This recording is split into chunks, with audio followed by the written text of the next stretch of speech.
Yo, it's your boy Marcus and we're back with a video. Today we are doing our first nuke of season 3 of COD Mobile here in 2025. And man, this pretty much just was a showcase of how broken this gun is. This gun is insane. Like it doesn't make any sense how good this gun is. Like it's a problem. It's a serious problem. And I don't know what the downsides are to this gun, if there are any. So the class setup I use, it'll be at the end of the video, and I don't know how I did it. To be honest with you, I felt like these kids were just, I don't know, the way they played versus the way I like to play on this map, it just kind of worked perfectly. And I'll do a little map breakdown. I know a lot of people liked my video where I talked about, like, this is a change that COD made that will really help good players get better. And so they allow you to, like, replay the game over and look at the map. So we'll do that at the end of the video so I can explain why I made the plays that I made. I am using misdirection. If you're wondering why those guys didn't turn around and be like, hey, he's behind me, it's because I have misdirection. And once you pop that, man, it's really good. Like, it is really nice to, I love specialists where you don't use like a weapon, you know what I mean, like kinetic armor. Misdirection's good. If you're thinking about previous COD games, active camo or vision pulse or tac 5 in this game, just things like that where it's just you get something out of it, but you're not like actively killing anybody with it, right? So I would love to see vision pulse come back in this game, specifically from the BO4 version. I think the BO3 version isn't as good, so the BO4 version is really good. I would love to see that come back. I'd also love to see them fix tac 5, because tac 5 in this game currently, so what it used to do in BO4 was it would give you an extra 25 score per person that you healed. In this game, it doesn't do that. It just gives them the extra 50 health. So it used to do both, and you would be like, you know, 1 kill off streaks. You would just pop tac 5. Next thing you know, you got your streak. So I would love for them to bring that back. I think that would be phenomenal change for the game, and, you know, allow for other specialists to be good. They could also bring back combat focus, you know, things like that that would actually be better than everybody just running around with equalizers, or reactor cores and just cheesy stuff. So I love running misdirection. It's a lot of fun. I feel like it's good for me and my playstyle. Now, talking about how I'm clutching this up right here. On a 10 spree, I haven't died yet, and I'm just working this right side by the trailer, right? How important the trailer is for map control in this map cannot be understated. This spawns them down in tires, and tires is the spawn trap of this map. If you're spawning in tires, I call that spawning in hell, because it's just, there's 3 ways to get out of there. One straight down mid-map, one by the container, and one down jungle, and none of those ways are fun to go when everybody's just staring down at you. And that's what we did in this entire game. When I do the little mini map breakdown, we'll discuss that even further and how map positioning affects that. So it's super important to be able to pin teams down in that spawn trap and just keep peeking the lanes and keep getting the kills. And this kill right here, bro, dude, I was so scared I was gonna peek it and die. I was like, what do I do? I don't want to die. Getting that freebie there, man. You love a good freebie off the B flag, man. I had a teammate. I actually wasn't even MVP in this game. I dropped a nuke, not even MVP, because my teammate was going hard on the captures, bro. And by hard, you know how hard you have to go to be MVP over me when I'm dropping 30 kills? You know what I mean?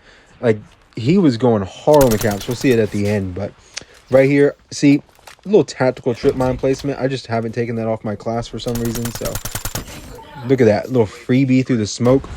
Now I get my advance and I'm playing it super scary right now. You know what I mean? Like, I don't want to overchow. I don't want to just throw my life away. I'm waiting for my misdirection to come back.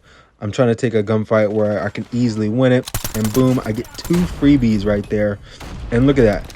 I got the advance. So when I go this way, I realize they spawn right behind me. So I was like, I need to get to this heady, sit right here, and I'm good. And boom, one comes through. Get one. This gun's insane, so I get the second and I get the nuke. Yeah, man, not a better feeling in COD Mobile, in my opinion, than calling in a nuke in ranked. I feel like I don't know, it just fills me with glee. I did die right there, so the guy got a reactor core and he just lit it up right outside trailer, so he got me with it. But doesn't matter. I call in the Predator. I got 2 more kills, so it's all good.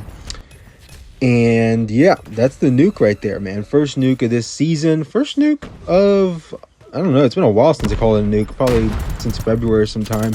I've probably called in at least one a month in ranked. I probably have one in January, one in February, and one here in March. I don't know if I'm getting one in April. I do get one every once in a while. You know, if I actually don't choke it, I usually do choke it. That's just how I play COD Mobile. I like to choke my nukes. But yeah, this game was pretty insane. I felt like we just absolutely dominated them in the name of domination. Just exactly what we were supposed to do. Kind of textbook. So we'll cover that here in the map breakdown in a second. Just kind of finishing out this game, getting a few more kills here and there, and just keeping them pinned back, doing what we got to do. I already got the nuke, so who cares? They did have a guy rage quit when I got the nuke, so I mean that's to be expected. I would be heated too if I got nuked.